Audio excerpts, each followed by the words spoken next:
Bapak Ibu Saudara sekalian, jumpa kembali bersama saya dalam channel ini. Kiranya kasih karunia dan damai sejahtera Allah Tritunggal memberkati Bapak Ibu dan saudara-saudara sekalian.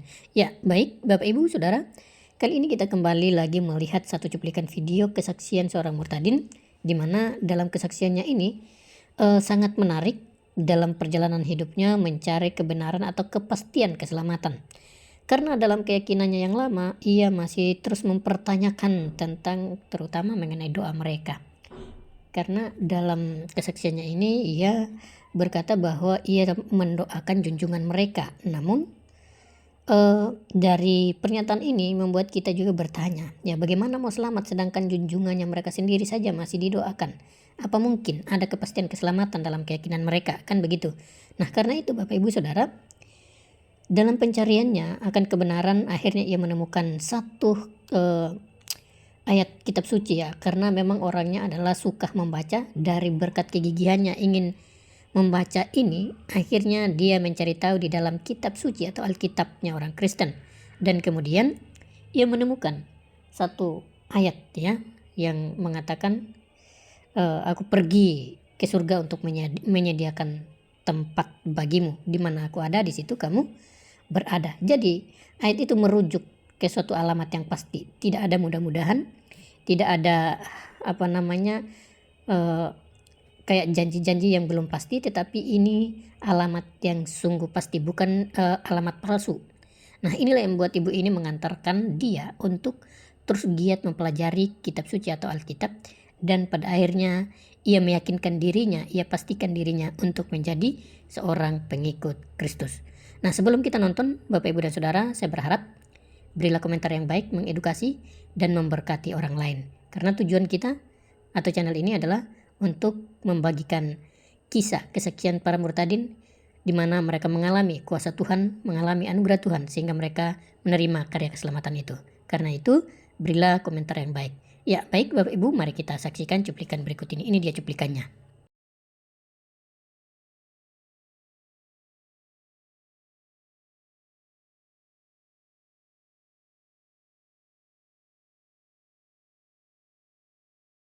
Sebelumnya saya memperkenalkan nama saya, yaitu Donda Yunani. Saya mempunyai anak 4 orang. Sejak saya terlahir dari keluarga Muslim, dan sejak kecil dididik untuk mengaji, untuk menjalankan sholat 5 waktu, juga berpuasa. Dan saya seringkali bertanya tentang keberadaan Tuhan, karena kan kalau orang bilang tidak kenal maka tidak sayang. Nah, saya ingin mengenal Tuhan gitu. Waktu kelas 3 SD, itu saya bertanya sama Tuhan, Tuhan ngapain sih maksudnya menjadikan semua manusia di dunia ini dari berbagai suku, bangsa gitu, tapi semua akhirnya mati. Saya bilang, Tuhan kayak dalang, saya bilang kan gitu. Nah, itu terus pertanyaan. Nah, sampai SMA, saya bertanya kepada guru ngaji saya, karena saya tahu ada berbagai jenis sholawat Nabi gitu. Saya bingung kenapa kita kok mendoakan Nabi gitu sama keluarganya gitu. Nah, itu guru agama saya itu memberi perumpamaan seperti gini, gelas kosong diisi air terus-menerus dan akhirnya luber. Nah, itu diisi oleh doa-doa seluruh umat muslim sedunia. Nah, luber. Nah, kita kena luberannya gitu. Saya tidak puas menerima jawaban itu, tetap menjadi pertanyaan begitu. Nah, waktu tahun 1981 saya menikah, tetapi di catatan sipil karena saya Muslim, suami saya Kristen. Tetapi suami saya tidak pernah memaksakan kehendaknya. Jadi kita berjalan masing-masing, karena saya juga termasuk orang yang tidak mudah percaya ya. Nah, dari kesukaan saya membaca, apalagi akhirnya saya melihat Injil di rumah mertua saya gitu, saya penasaran gitu, terus saya baca gitu dari kitab Kejadian gitu. Nah, akhirnya di Yohanes 1 di Yohanes 14 ayat 1 sampai 3 itu saya rema sekali dengan firman itu, dan saya seperti menemukan jawaban dari kerisauan hati saya yang terus mengganggu, karena di mana nanti saya kalau mati atau mau kemana gitu. Sedangkan kita di dunia aja punya rumah untuk tempat tinggal gitu. Kemana nanti saya setelah mati? Saya minta tolong Pak Frankie untuk membacakan Yohanes 14 ayat 1 sampai 3. Baik Ibu, Yohanes 14 ayat pertamanya ayat 1 sampai 3 Bu ya. Ya. Oke, baik. Janganlah gelisah hatimu, percayalah kepada Allah, percayalah juga kepadaku. Di rumah Bapakku banyak tempat tinggal. Jika tidak demikian, tentu aku mengatakannya kepadamu. Sebab aku pergi ke situ untuk menyediakan tempat bagimu. Dan apabila aku telah pergi ke situ dan telah menyediakan tempat bagimu, aku akan datang kembali dan membawa, saya ulang ya, aku akan datang kembali dan membawa kamu ke tempatku, supaya di tempat di mana aku berada, kamu pun berada. Amin. Amin. Ya, di firman Yohanes 14 ayat 1 sampai 3 itu ada janji Tuhan yang luar biasa buat saya gitu. Karena kita kalau misalnya mau nikah pun ada perjanjian, mau bisnis ada perjanjian. Ini perjanjian Tuhan dengan manusia. Dan di firman dikatakan Tuhan Yesus itu mati pada hari ketiga, bangkit dan naik ke surga, dan dengan banyak saksi. Dikatakan di situ dia mendahului kita untuk menyediakan tempat di rumah Bapa. Nah, di rumah Bapa ini dalam doa Bapa kami yang diajarkan Tuhan Yesus itu kalimat pertamanya Bapa kami yang di surga. Berarti ada tempat, ada rumah yang tersedia bagi kita yang percaya kepadanya untuk tidak binasa gitu. Akhirnya saya memberanikan diri mengambil keputusan pada tahun 1983 untuk dibaptis selam di GPDI Gideon. Akhirnya saya ibadah di sana, tapi saya kan backgroundnya Muslim ya, jadi nggak gampang untuk menyebut Yesus itu Tuhan gitu, karena kita udah didoktrin kalau dia cuma nabi gitu. Kemudian juga kita kan biasanya ibadahnya tenang gitu. Saya bingung waktu itu dengan ibadahnya gitu. Akhirnya saya waktu itu mencari gereja yang tenang. Dan saya cukup lama di sana, kira-kira 10 tahun. Tetapi saya nggak kenal Tuhan Yesus secara pribadi. Kenapa? Karena setiap ke gereja itu kita nggak diharuskan membawa Alkitab. Jadi kita ada buku kecil untuk tata cara ibadahnya. Kemudian pada tahun 94 saya pindah ke Bekasi.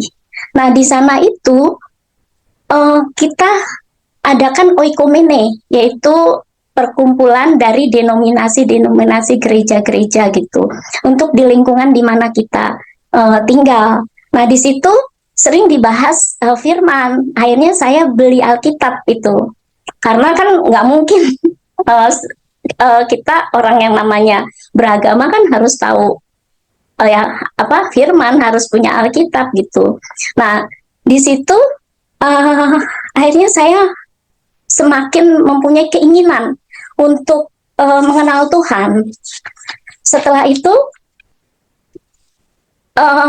tapi karena anak-anak sekolah di Priuk, saya akhirnya cuma 1 tahun di Bekasi, saya kembali ke Priuk gitu.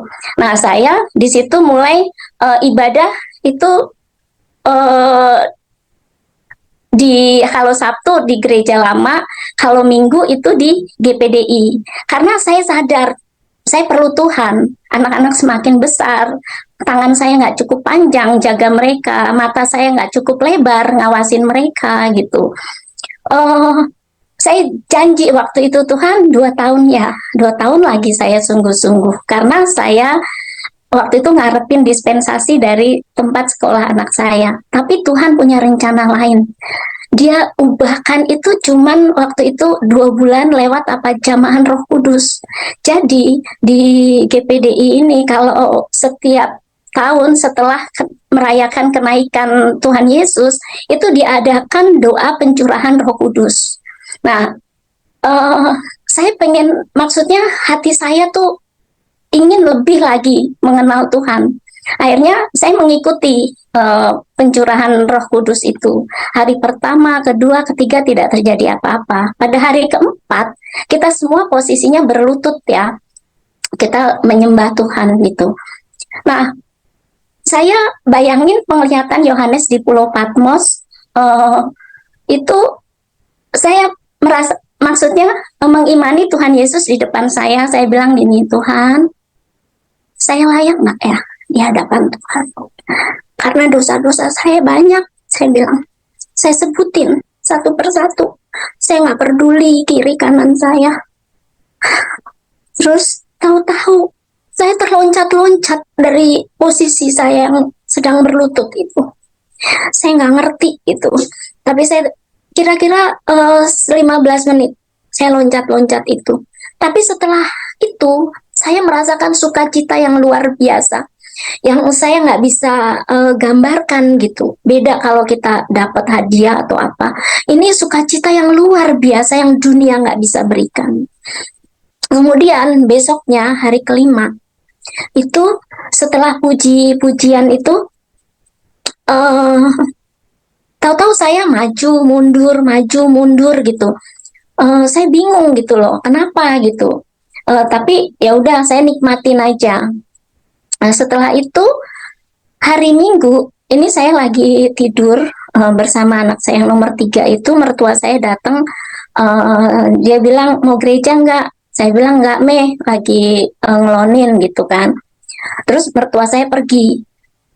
Tahu-tahu di hati saya tuh suara gereja gitu loh. Saya kaget itu. Akhirnya saya mandi, cepet-cepet saya akhirnya pergi ke gereja. Nah di gereja itu hamba Tuhannya nantang siapa yang merasakan jamahan Roh Kudus. Saya masih bingung ya, apa kemarin itu jamahan Roh Kudus atau bukan gitu. Akhirnya saya tunjuk jari itu di bawah gitu. Karena saya belum yakin kalau itu jamahan Roh Kudus gitu. Nah, tapi tahu-tahu dari belakang tuh saya didorong-dorong, maju, maju. Saya lagi bingung. Dia kok bisa tahu ya? Padahal saya tunjuk tangan di bawah dan di belakang kursi itu di gereja zaman dulu itu kan ada ini ya, panjang terus ada tutupnya gitu. Jadi secara logika kan nggak mungkin dia lihat saya tunjuk tangan. Akhirnya saya bilang, Bapak jadilah kehendakmu.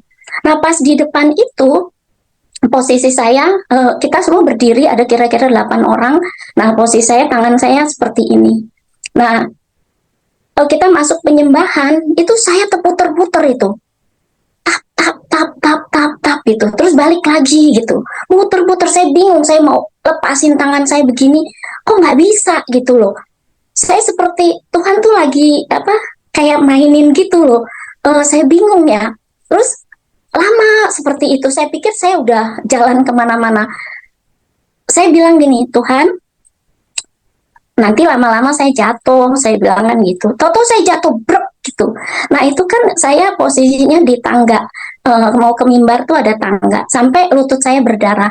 Tahu-tahu firmannya bilang gini, apa yang kamu takutkan itu yang terjadi. Saya bilang, aduh Tuhan enggak, dia nggak takut lagi, saya bilang. Nah itu kemurahan Tuhan. Saya merasakan jamanan Roh Kudus. Akhirnya saya mempunyai keberanian untuk meninggalkan gereja saya yang lama dan mulai aktif di GPDI Gideon itu. Nah, setelah saya mengalami zaman Roh Kudus, luar biasa Tuhan pimpin saya. Dimana ya kita cinta mula-mula ya, istilahnya hari-hari saya selalu Alkitab tuh di tangan saya, kemana-mana saya bawa, saya baca gitu. Juga saya banyak mengambil waktu-waktu untuk bersekutu dengan Tuhan. Nah, Tuhan juga mulai bersihkan karakter atau pikiran yang tidak berkenan. Nah,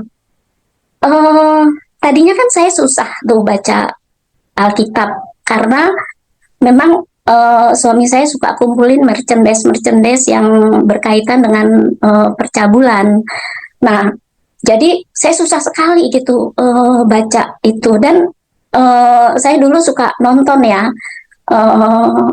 jadi kita ngefans lah sama misalnya bintang film apa. Nah, suatu saat saya lagi tidur itu saya mimpi di Cumbu gitu. Nah, tadinya sih saya nggak, maksudnya itu saya anggap biasa. Tapi waktu itu saya seperti mendapat kekuatan, saya seperti megang sesuatu, saya tengking dalam nama Yesusnya kau, dalam nama Yesusnya kau gitu. Nah, makhluk ini tahu-tahu dia yang tadinya manusia tinggi besar gitu, tampan, tahu-tahu dia berubah jadi kecil, dan kuku kaki tangan dan kakinya tuh berubah seperti kaki binatang. Kemudian di tulang ekornya nih keluar ekor, terus ada lancipnya gitu kayak segitiga, dan telinganya pun berbentuk lancip. Saya kaget itu, langsung saya bangun. Tuhan, apa itu? Saya bilang, itu roh cabul, kata Tuhan kan gitu. Saya kaget, kenapa Tuhan? Kamu buka Yudas 1 ayat 8. Pak Franky bisa minta tolong buka Ya. Yudas 1 ayat 8. Bisa Ibu. Saya buka dulu ya. Ya,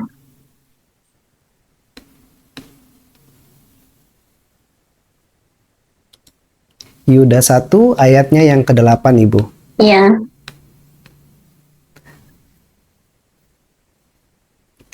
Ya, baik, saya akan baca ya.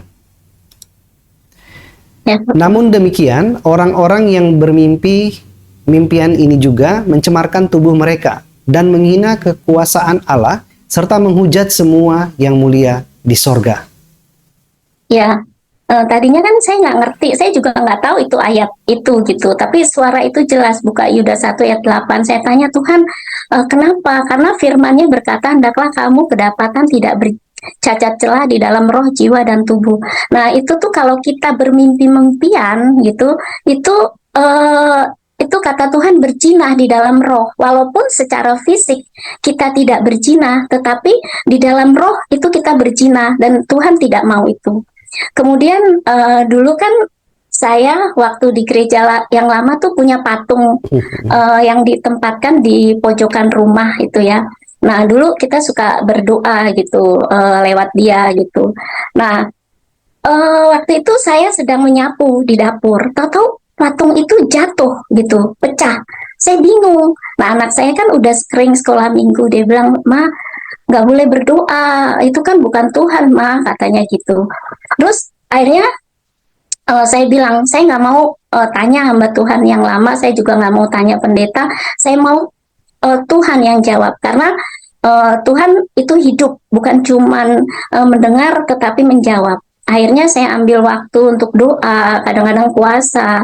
Nah, setelah 3 bulan, pada waktu kita doa bersama, itu Tuhan berfirman, sembahlah hanya Allahmu saja dan lakukan perintah-perintahnya, yaitu Allah Bapa, Allah Anak, Allah Roh Kudus gitu. Terus dikasih firman lagi, Yeremia 7 ayat 16, perikopnya penyembahan terhadap ratu surga. Nah, saya nggak ngerti gitu, ratu surga tuh apa, tapi Roh Kudus bilang di surga itu nggak ada ratu, yang ada hanya raja, namanya Yesus Kristus. Nah, itulah sebagian pergumulan yang saya rasakan, yang ketidakmengertian saya, ketidaktahuan saya, tapi Tuhan itu luar biasa. Dia selalu menuntun kita gitu untuk mengenal Dia lebih lagi. Dan dikatakan di Kisah Para Rasul 1 ayat 8a, Pak Franky bisa Baik, bacain? ya tidak apa-apa Ibu. Ya. Kisah Para Rasul 1 ayat yang 8a. ke-8 ya. Oke.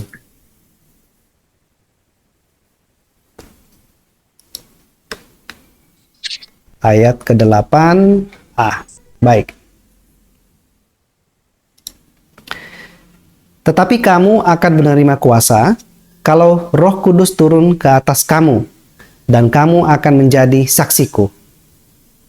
Betul Ibu sampai situ? Amin. Ya, Amin. amin. Ya. Nah, Jadi setelah zaman Roh Kudus itu luar biasa ya. Kalau dulu saya nggak ngerti baca firman, kalau saya nggak ngerti itu saya langsung tanya Tuhan ini apa sih artinya gitu. Tuh kayak ada hikmat ini loh, seperti ini gini-gini. Oh saya cuman oh terima kasih ya Tuhan luar biasa gitu. Nah terus dikatakan di situ kita mempunyai kuasa gitu. Nah jadi ceritanya adik ipar saya itu dia punya anak 3 tahun perempuan. Dia cerita anaknya sakit panas, semalam nangis saja. Nah kalau orang Jawa itu kan di rumah biasanya suka ada sapu lidi aren itu. Dikatakan itu bisa mengusir roh-roh jahat. Nah jadi dia sapuin itu rumahnya dari depan rumah itu sampai ke belakang. Nah pas di bawah kolong tempat tidur itu ada apa perempuan keluar gitu sambil ketawa hihihi, dia melihatnya cantik gitu, dia kejar itu perempuan itu ngilang di pojok dapur. Nah waktu dia ceritakan saya berdoa itu selama 1 minggu lah saya berdoa. Kemudian adik saya itu suaminya itu ditelepon sama temannya. Jadi adik saya ini pelatih bulu tangkis dan dia juga pedagang. Dia dikasih temannya itu pulpen yang isinya keris dan rupanya keris kecil ini ada isinya gitu. Ada penghuninya. Nah temennya itu bilang pulangin dong barang yang saya kasih karena isinya marah, rambutnya aut-autan, matanya merah katanya. Padahal adik ipar saya ngelihat itu cantik gitu loh. Akhirnya dikembalikan dan waktu saya diceritakan saya bilang, kamu tahu nggak Tuhan tuh Allah yang cemburu. Nah kita aja cemburu kalau suami kita ngelirik perempuan lain. Nah Tuhan juga Allah yang cemburu. Dia nggak mau diduain. Jadi kita mau, Tuhan tuh mau hanya hidup kita, hati kita itu berpaut kepada Dia gitu. Jadi kan kamu punya Tuhan yang punya langit bumi, saya bilang. Masa sih masih percaya hal-hal seperti itu? Memang sih dia setiap dagang habis mau berapa banyak habis, tapi tidak menikmati, ada aja gitu. Nah itu saya bersyukurnya maksudnya saya bisa menguatkan dia kalau hanya percaya kepada Tuhan saja. Kemudian adik saya yang nomor 3, laki-laki, itu setelah nikah, itu datang sama saya, dia bilang, Mbak, doain dong setan yang ada di kamar saya. Saya bingung, kok kamu tahu ada setan? Saya bilang gitu. Atau ya bilangnya makhluk lah apa gitu. Dia bilang, saya pernah iseng, dia bilang, saya bilang, saya mau punya teman makhluk halus. Nah, rupanya ada yang nanggepin. Dan waktu dia bujangan itu, dia merasa kalau tidur tuh ada yang kalonin. Waktu dia nikah, istrinya nih sering seperti dicubitin badannya biru-biru. Akhirnya mereka takut sampai mereka nggak berani tidur di kamar itu, mereka ngungsi lah. Dan akhirnya ya saya doa puasa lah, karena kita kan nggak punya kekuasa ya, yang punya tuh cuman Tuhan lah, kita cuman alatnya gitu. Nah akhirnya saya doa puasa, ya kemurahan Tuhan, akhirnya makhluk itu nggak ada lagi gitu, dan adik saya dan istrinya bisa kembali tidur di kamarnya. Buat saya itu luar biasa. Maksudnya saya di sini bisa bersaksi bahwa Tuhan Yesus tuh ajaib. Kemudian karena saya udah dilihat oleh keluarga saya, karena saya masih tinggal di ibu saya kan tanahnya luas, jadi yang setiap yang nikah itu dapat apa satu petak gitu. Nah keluarga saya ngelihat saya kok rajin ke gereja, sedangkan suami saya enggak gitu. Dia bingung gitu. Akhirnya waktu itu mereka datanglah ke saya berempat, ibu saya dan adik saya 3. Ibu saya pertama bilang gini, kamu tahu nggak nanti Tuhan tuh pasti tanya sama saya, tempat kamu nanti kosong di sana. Pasti saya ditanya. Saya bilang gini, Bu, semua kan orang lahir lewat seorang ibu. Ibu nggak salah, saya bersyukur lahir lewat ibu. Tapi nanti kita kembali ke Tuhan tuh sendiri-sendiri.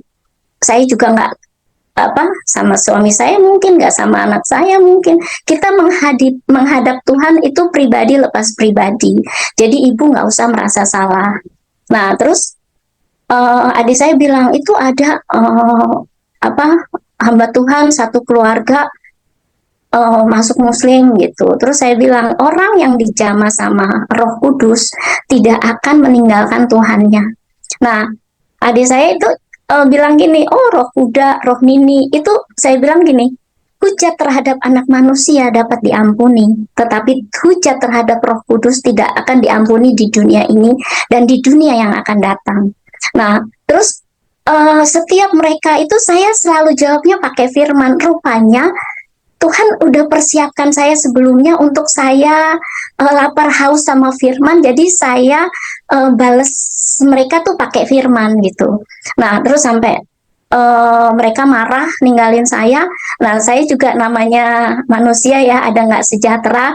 Akhirnya saya angkat pujian, Roh Kudus membuat kakiku menari, Roh Kudus membuat hati gembira. Terus saya lepaskan pengampunan kepada mereka. Saya bilang, Tuhan, ampuni mereka. Mereka tidak mengerti apa yang mereka katakan, Tuhan. Ampuni mereka, Tuhan.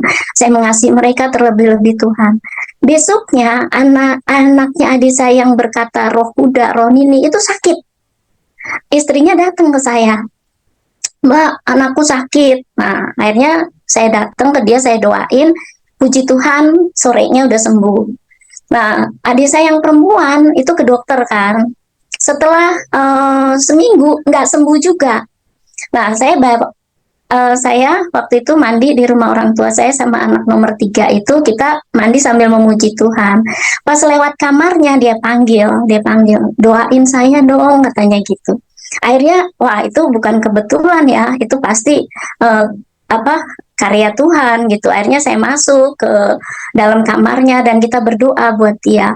Puji Tuhan, besoknya dia langsung sembuh dan bisa pergi ke pasar Tanah Abang gitu. Buat saya, aduh Tuhan terima kasih ya, udah apa nyatakan kasih dan kuasamu gitu loh. Jadi saya bersyukur punya Allah yang hidup. Nah,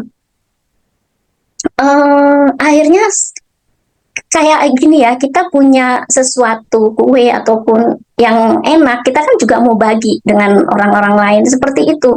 Saya itu nggak tahu kenapa rindu bersaksi, menyaksikan kasih Tuhan, kebaikan Tuhan gitu loh. Dan saya bilang, Tuhan, saya mau melayani Tuhan. Tapi saya bilang, saya nggak bisa nyanyi Tuhan. Saya bilang, karena suara saya fals. Saya bilang, saya paling takut pelajaran nyanyi gitu. Akhirnya Tuhan ajar saya, karena kalau yang dahulu-dahulu kan doanya tuh hafalan ya. Doa makan, doa pagi gitu. Jadi ya udah kita hafalin itu aja gitu, bukan dari hati. Nah, Tuhan ajar saya lewat buku, tidak dapatkah kamu berdoa 1 jam saja. Nah, dari situ saya mulai terapkan gitu. Dari doa Bapa kami itu dikembangkan, yang dimana dikuduskanlah namamu, datanglah kerajaanmu. Itu tentang memuji tuh, praise and worship lah istilahnya gitu. Nah, terus masuk doa syafaat. Nah, itu saya latih gitu. Kemudian saya bilang, Tuhan, saya juga mau gitu. Jadi berkat buat jiwa-jiwa. Nah, pas waktu itu saya ke toko buku Gramedia, itu saya bingung, di setiap rak itu ada buku Kasih yang Bertumpu pada Lutut, itu karangan Dick Eastman. Nah, akhirnya saya beli 1. Nah, dari situ akhirnya saya mulai pelayanan doa. Nah, jadi saat ini saya berjemaat di GPDI Ujung Menteng. Di situ saya ambil pelayanan doa syafaat, karena terlebih-lebih untuk bangsa dan negara ya, itu, atau kalau misalnya saya baca berita gitu, selalu ada hal yang Tuhan